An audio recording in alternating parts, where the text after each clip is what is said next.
The Northern Class 484 steam locomotive was recognized as one of the best superpower era designs of the 1930s.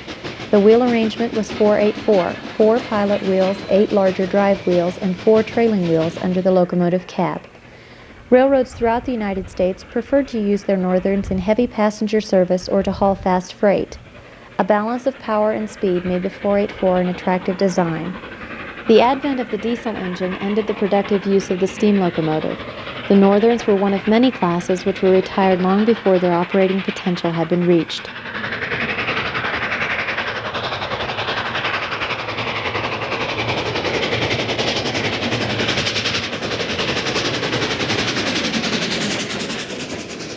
The streamliner era began on the Southern Pacific Railroad on March 21, 1937. The introduction of 2 $1 million train sets named the Daylight were built by Pullman Standard and operated as trains 98 and 99 between San Francisco and Los Angeles, California.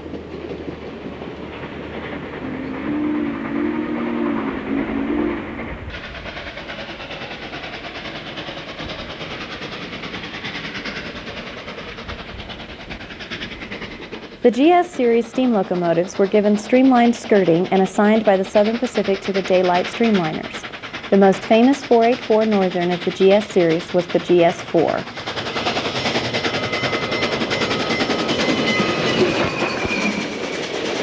The last surviving Southern Pacific GS4 was number 4449. The initials GS stood for Golden State until sometime during World War II when it was changed to General Service. On July 28 and 29, 1992, the Northern and its restored train of matching streamliners returned to Portland, Oregon, northbound from San Jose, California. The special traversed the route of the Oakland-Portland Shasta Daylight, which operated between 1949 and 1967. The restored GS4 was a featured guest at the National Railway Historical Society Convention in San Jose. It was owned by the city of Portland and was heading home.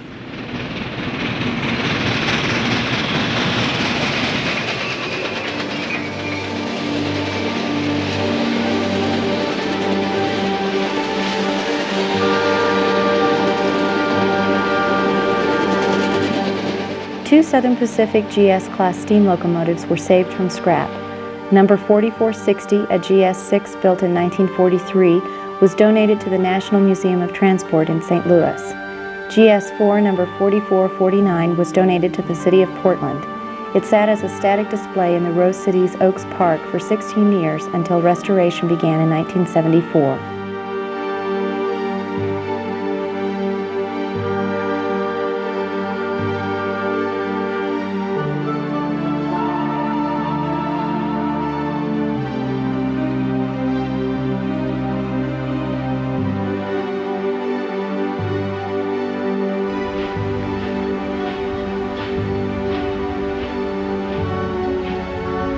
A photo run-by provides an opportunity for passengers to get out and take pictures of the excursion train moving at speed. Note the rotating headlight above the regular road light. Safety-conscious Southern Pacific introduced the gyrating warning light on its GS4s. Concerned about grade crossing accidents, the Southern Pacific also pioneered painting the front of the smoke box silver to increase the train's visibility to pedestrians and automobiles. Further, the SP was first to require headlight illumination during the day.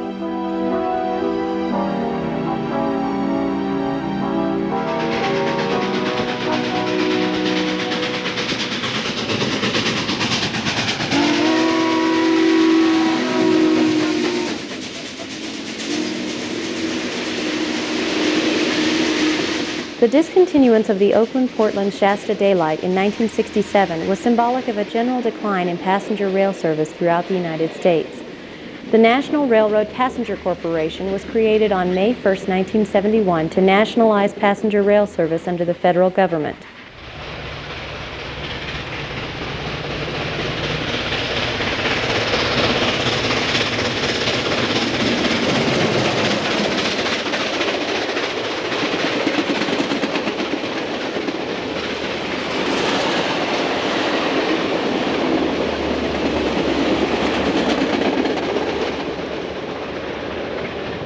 Marketed as Amtrak, the subsidy-supported passenger railroad continued to offer passenger rail service over the route of the Shasta Daylight and other former Daylight lines. Amtrak trains numbers 11 and 14, the Coast Starlight, operated between San Diego, California and Seattle, Washington via Oakland and Portland on the Southern Pacific.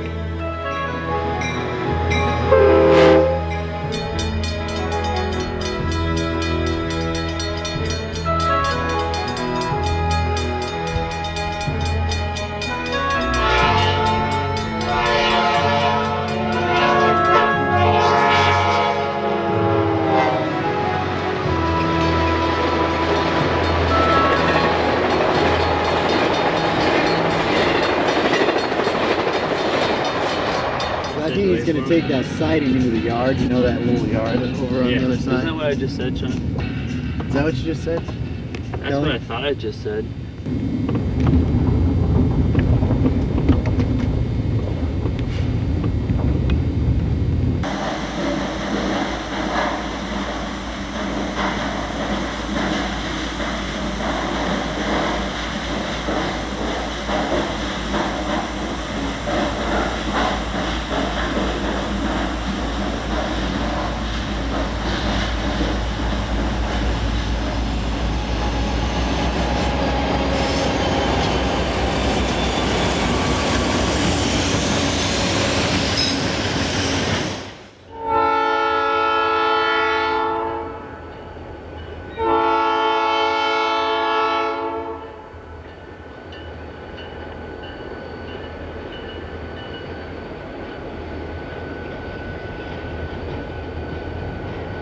Let's see what kind of damage. We got all our equipment, both cameras, both tripods, my notebook. Yeah. That's all we had out. The gloves are in the car. Yeah.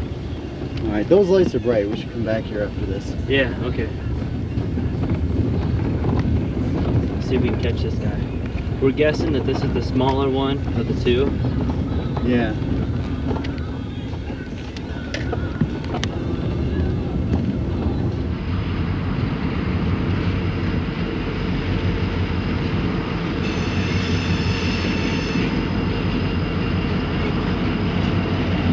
The Chicago, Milwaukee, St. Paul and Pacific, or simply the Milwaukee Road, declared bankruptcy in December of 1977. In 1980, the Milwaukee Road sold or abandoned extraneous trackage in an effort to slim down to its core system. The Milwaukee Road was acquired by the Soo Line in 1985. Virtually overnight, the Soo Line expanded from a 4,400-mile railroad to 7,500 miles.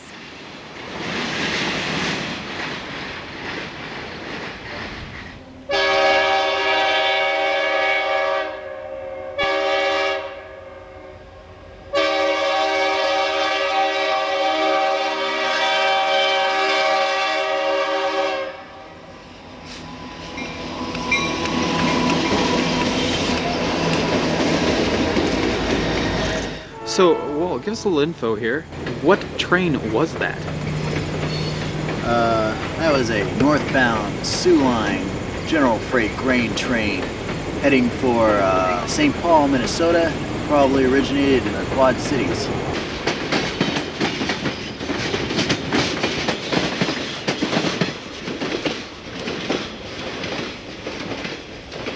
You have to expect a train at any time going in any direction. There's no set time for trains.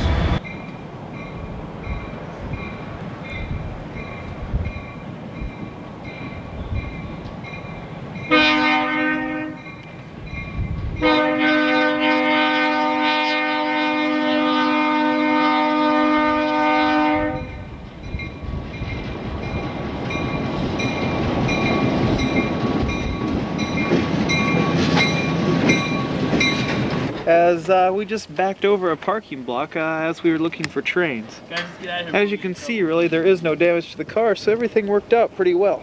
So everything seemed to be all right, Walt? Yeah, for the most part. I got lucky. One of the dangers of train taping. Driving over Trump.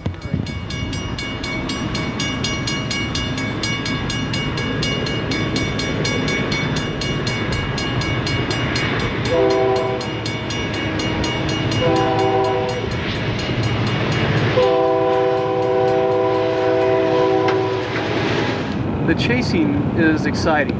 Trying to, get where you need to be, keep the train where you want it, be able to follow it. That's probably the most exciting part. I'd have to say that the most fun is going after excursion trains.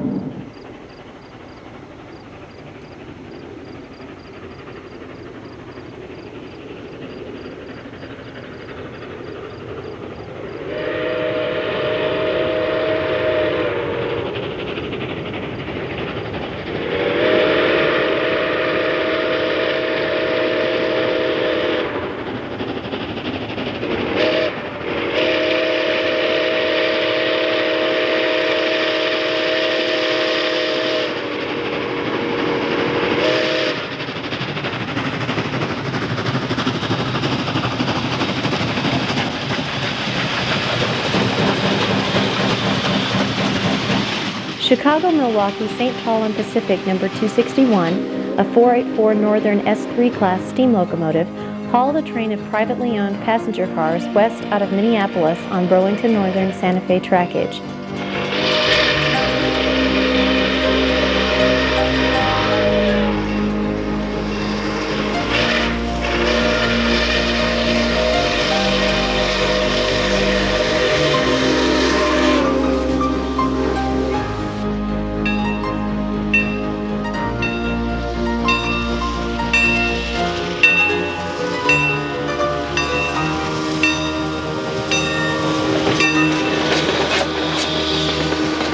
The last steam locomotives purchased by the Milwaukee Road were Northern S3 Class 484s built by the American Locomotive Company.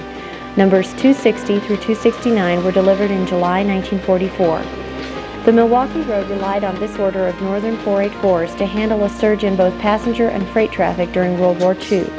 A decade later, number 261 was retired and put into storage in 1954.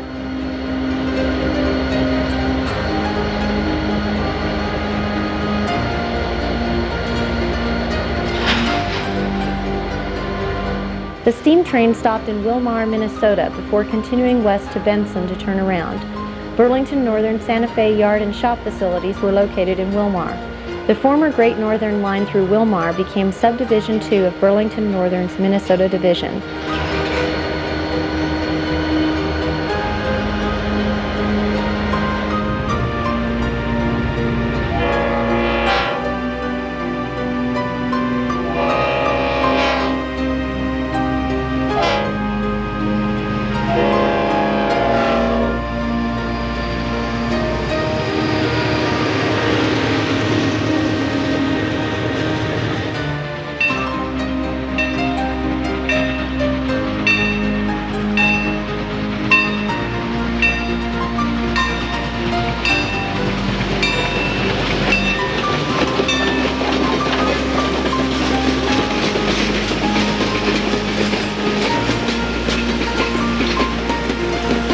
Milwaukee Road S3 number 261 was donated by the Milwaukee Road to the National Railroad Museum in Green Bay, Wisconsin. Upon its arrival in 1958, it became the museum's first exhibit locomotive.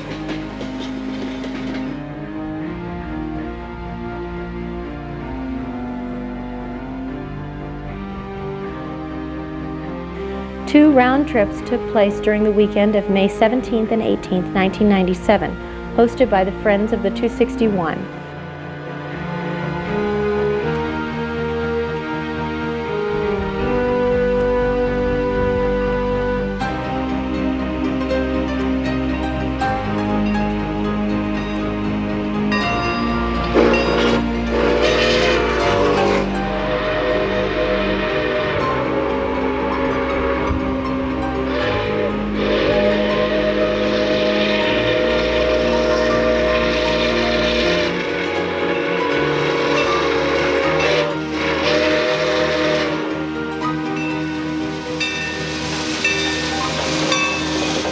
I liked it actually more than I even thought I would, and I find the trains very interesting. It's a lot of fun. I mean, you learn something new each time. Rail fans are a problem to the railroad employees. They sometimes do interfere with the work of the employees. They walk over, they walk around with the cameras trying to get a picture, and they're not paying attention to what's going on around them.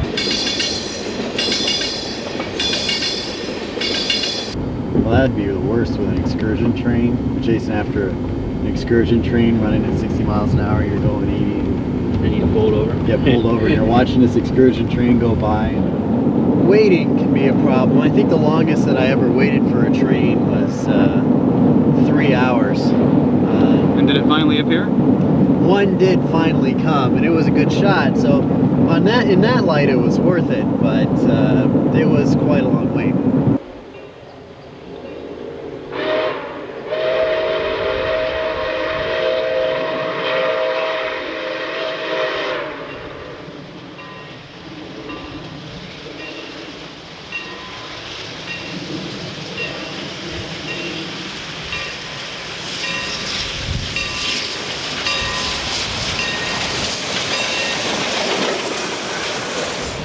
Do you think we got ahead of him? We must. I just don't know. If it's as bad as you say, then yeah, you must have been driving. How long do we parallel the road? Oh, quite a ways. Quite a ways. Oh yeah, we can go all the way to Bushnell. Bushnell. How far away is Bushnell From here, which is plenty of time. It's a yellow I see signal. absolutely nothing down there. No signals, no nothing. And here, folks, is our illustrious team leader, the man in charge, Walt Lave. Here he is eating his dinner, folks.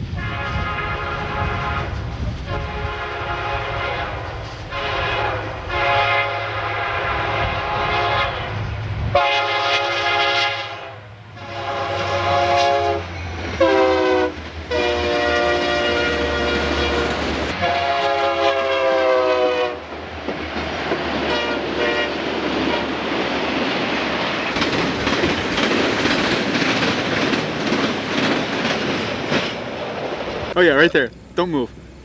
Recite some Shakespeare. To be. You moved. To be. I gotta admit, that was Shakespeare. I just like to say that it's one of the more embarrassing moments of my life is when you call yourself a professional, but yet you run out of tape, and it's a complete surprise. But such is the life of a train taper.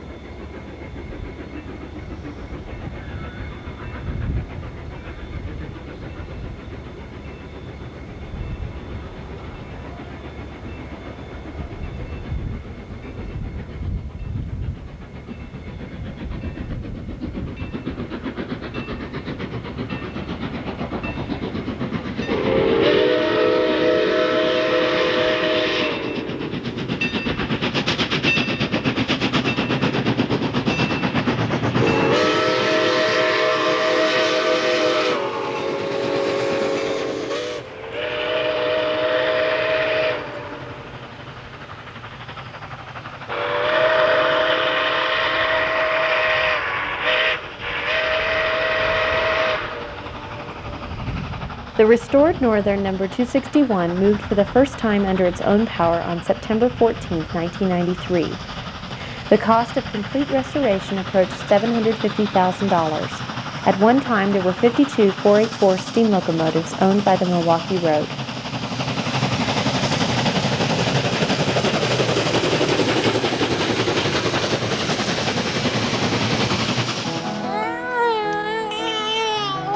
Yes. Somebody's fussing here in Pennock, Minnesota. Minnesota. We are here in Pennock, Minnesota at this grain elevator waiting for a steam excursion train. Here we are. Now she's quiet. Pennock, Missouri. She's generally a good girl, and Mommy just whapped the camera waving at Nehene. So much for professionalism. Here in Pennock, Mississippi, here we are in Pennock, Minnesota.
Hello.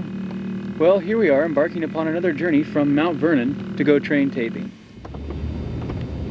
Sean's filming us again. And where are you off to at this point? Well, we're doing our usual Kelly, Sean, and Walt's drive to Clinton from Mount Vernon. US 30 follows the Chicago Northwestern Railroad pretty religiously. Then once we get to Clinton, we'll have the Sioux line.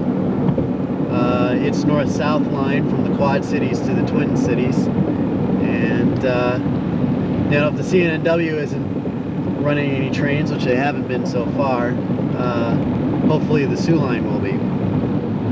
This, chasing them, jumping out immediately and trying to get a good shot on a win, often does not produce very good shots. Sometimes I do accidentally get some really good shots, even at the spur of the moment. I go for those when there are no other options, but when I can, I like to take my time. I just like to say, I know rail fans, I like to repeat myself, that they're not out to hurt anyone. Sometimes they even help the police because they see things. They're all over the railroad. Sometimes they see things to help us out. Now I'm not going to run over any pilings then. Okay, this is good enough. Let's roll. Yeah. No, not even in visual range.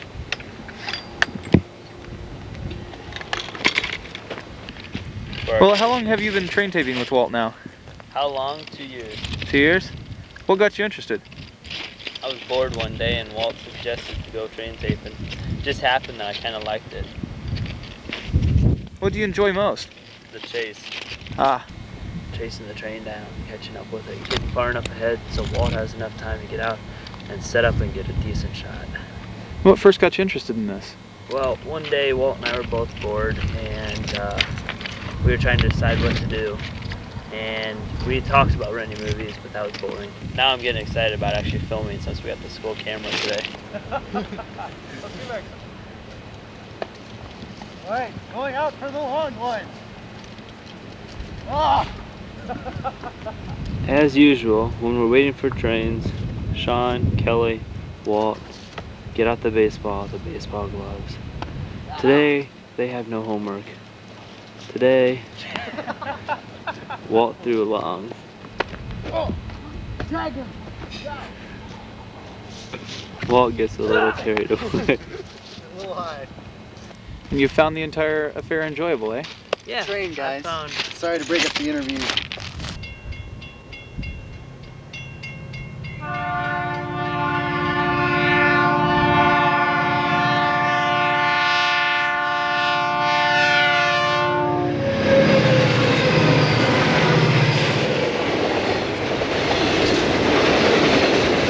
In terms of motive power, one of the most powerful diesel locomotives to be purchased by a Class 1 railroad in 1997 was the SD90 MAC. The Union Pacific ordered 110 SD90 MACs from General Motors Electromotive Division. Only 25 units were to be equipped with a 6,000 horsepower 4-cycle H engine. The other 85 units were to have 4,300 horsepower engines, but could be upgraded if further tests of the SD90 MAC proved successful.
The Union Pacific bought 10 General Electric versions of the 6,000 horsepower diesel designated the C60AC.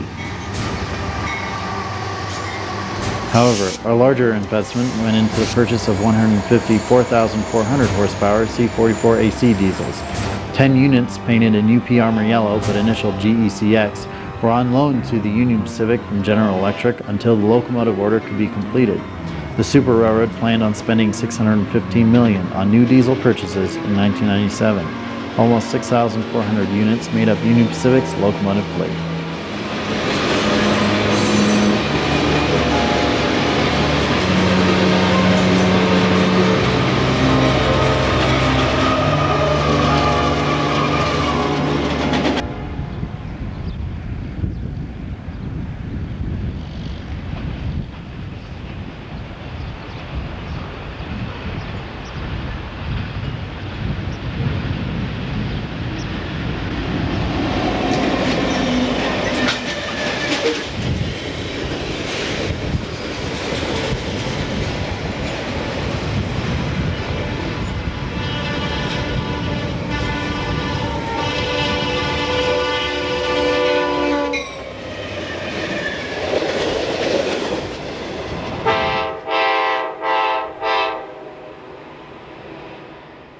For most people, when they see a light down a long stretch of track, it usually means nothing to them, and they go on. But to a rail fan, that light means an opportunity to enjoy the pleasures of watching a train go by, or taking a picture or video of it for their personal collection.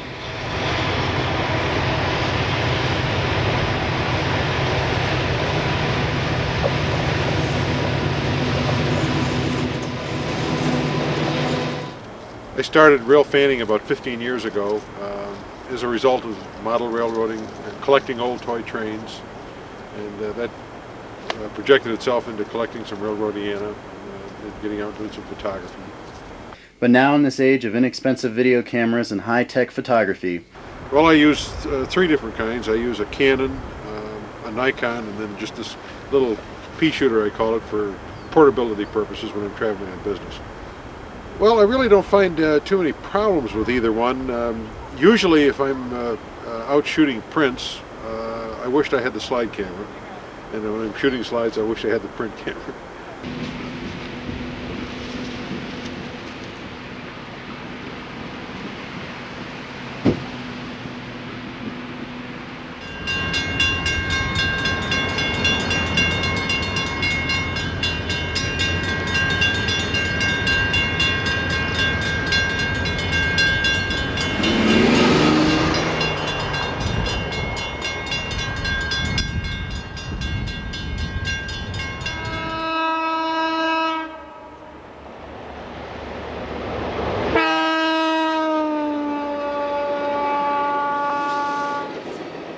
Originally from upstate New York, now living in Atlanta. I was raised within earshot of the Erie, and I guess that's why it's always been a favorite. And happily, I'm old enough where I can remember laying in bed at night listening to the steam locomotives going through town and the steam whistles and so forth. But was born a little bit too late to be able to photograph them.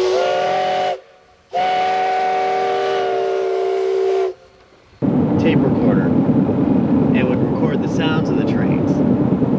Then later, when I became interested in black and white photography, I would take black and white still pictures of trains. And then finally, when my dad bought a video camera in 1985, I was able to combine audio and visual picture with the added advantage of moving pictures into video. That's where we're headed towards. Somewhere between 96 and 94, that's all it shows on here. Alright. But no highway name. Nope. Well, it shouldn't be far since we just crossed the tracks. With the recent upswing in excursion trains and the refurbishing of old equipment, rail fans more than ever are flocking to trackside. I like to try to do my rail fanning within the boundaries of the law. And I think that is possible to a very large extent. A lot of it, I think, is just plain common sense. I think there are places that you can go that technically might be considered illegal, But if you act responsibly and carefully, I think that goes a long way to permitting oneself to stay out in those places.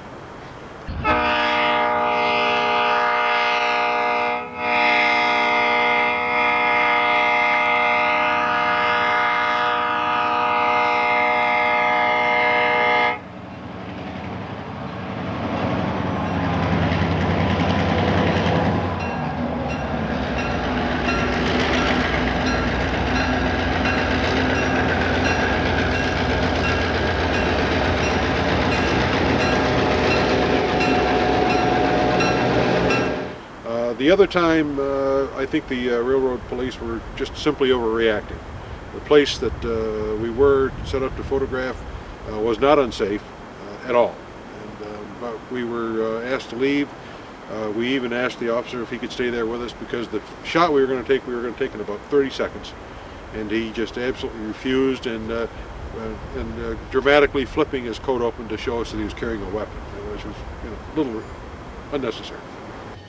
Rail fanning can be a lot of fun, but it also requires a lot of responsibility on the part of the rail fan. I mean, I know there's a lot of beautiful scenery around the railroad. I know just by working here, it's tough not to get there, but we just don't want anybody hurt. I think it's like any other slice of human society.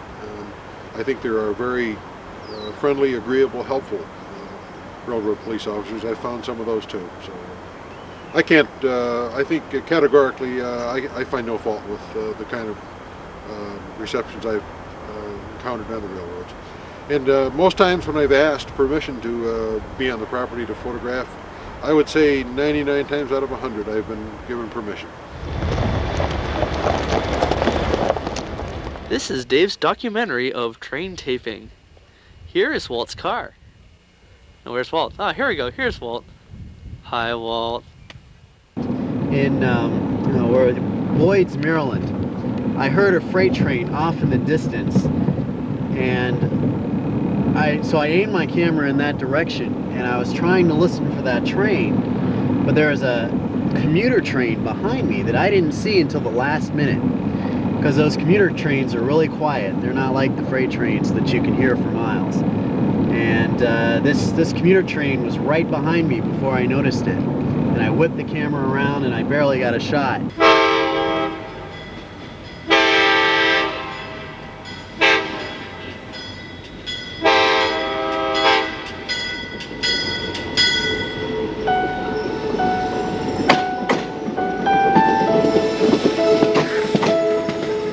In an era of severe automobile traffic congestion taking place on inadequate street and highway networks throughout the major metropolitan areas of North America, commuter railroads found their place as viable transportation alternatives.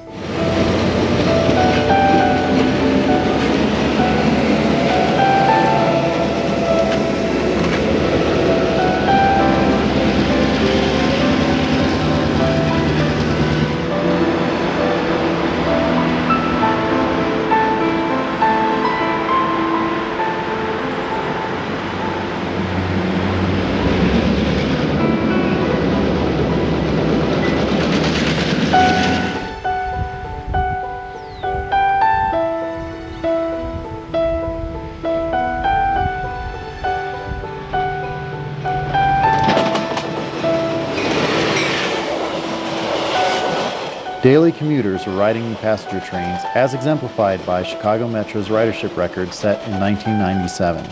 The Chicago, Illinois Metropolitan Rail, formed in 1983 and marketed as Metra, achieved an annual ridership of 75 million. Annual ridership on Metra was at its highest point since the Chicago Commuter Agency was formed.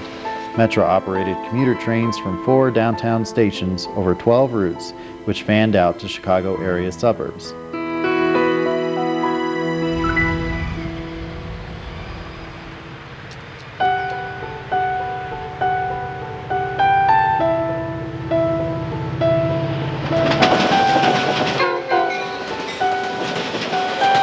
Metra's 53-mile north-central service operated for the first time on August 19, 1996, from Chicago to Antioch, Illinois. This was the rail freight corridor of the Wisconsin Central, an upper Midwest regional railroad which purchased the right-of-way in 1987 from the Sioux Line. At Grayslake, Illinois, the North-South Wisconsin Central crossed Metra's former Milwaukee Road North Line.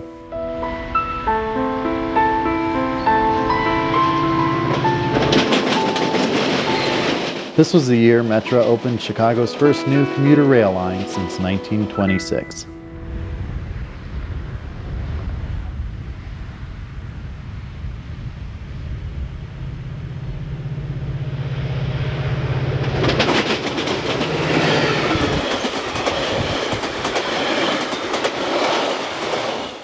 Well, I'd just like to point out the really cold. Man, it's so cold. Even with your coat on, it's cold. And hold it, don't you stop that yet. I'm hungry.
The Rio Grande Ski Train usually hauls skiers from Denver to the ski resort community of Winter Park during the winter months.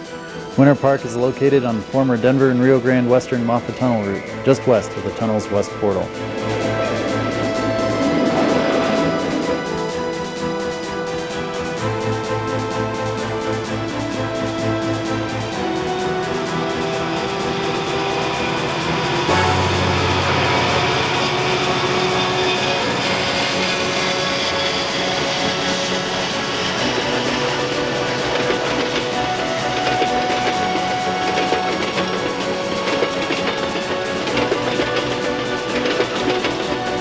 Refitted for skiers, newer Tempo commuter cars were originally built for Canadian National in 1968.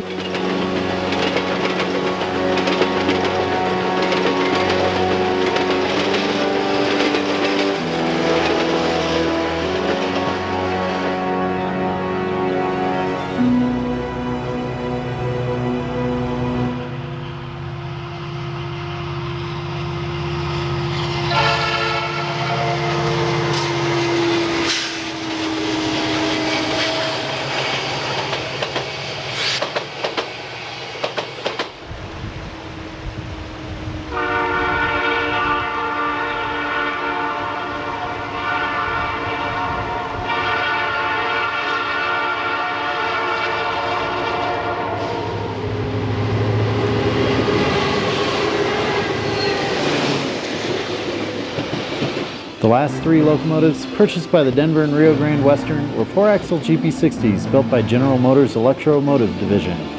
During the 1996-97 winter ski season, 2 of the 3 GP60s pulled the Rio Grande Ski Train from Denver to the ski resort community of Winter Park.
fearless father here, driving along. We're chasing after this train, which is waiting for a meet in, where are we? Provo, Utah? Orem, Utah. Orem, Utah. Here we go. Where do you want me to park? Right at the engines.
The steam train was hosted by the Denver Post newspaper in celebration of Frontier Days in Cheyenne. The Rio Grande commuter cars were provided by the Ansco Corporation from its Winter Park ski train.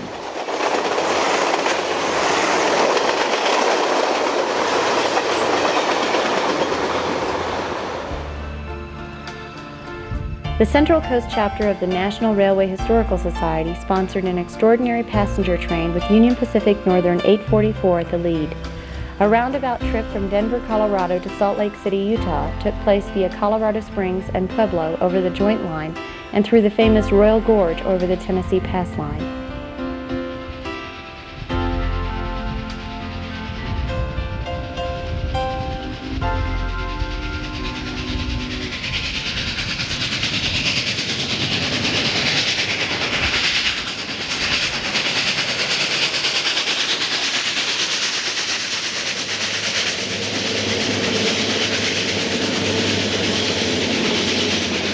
The new $5.4 billion Union Pacific operated over 31,000 miles of track throughout the western United States.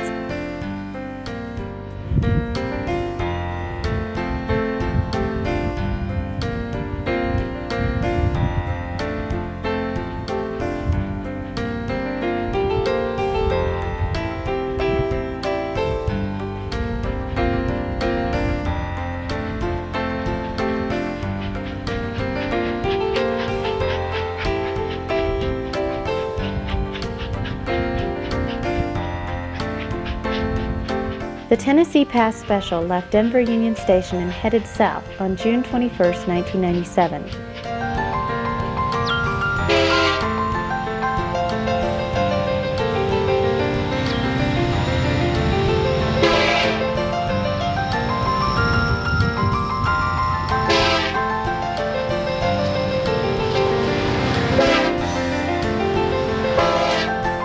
Steam locomotives were being scrapped and replaced by diesels in 1956 when Union Pacific 844 received a major overhaul. The Union Pacific was serious about a railroad-sponsored mainline steam program in the interest of public relations. The Union Pacific Railroad received 44 coal-burning Northerns between 1937 and 1944. The last 484 on Union Pacific's roster was number 844.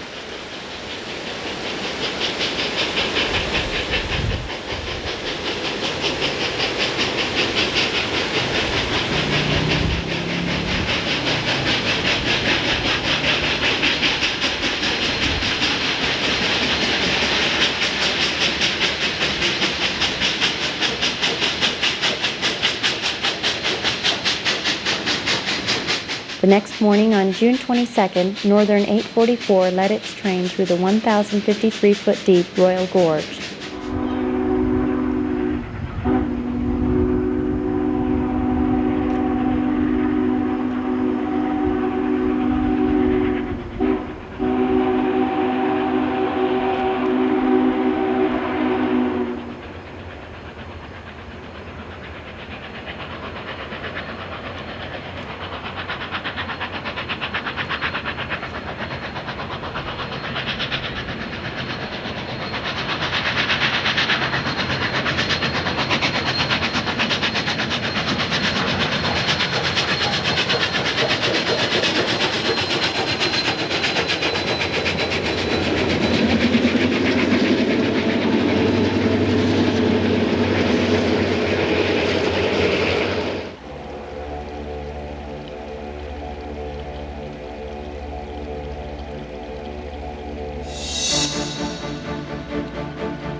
The Rio Grande crossed the Continental Divide through a tunnel at 10,221 feet, a climb of 5,549 feet by rail. More than a mile climb in elevation, Tennessee Pass reached the highest point of any operating North American rail line. Restored and ready to run, Northern's 44, 49, 261, and 844 were part of what kept steam passenger railroading alive during the 1990s. 3 of these 484s continued to haul passengers for recreation at the end of the 20th century.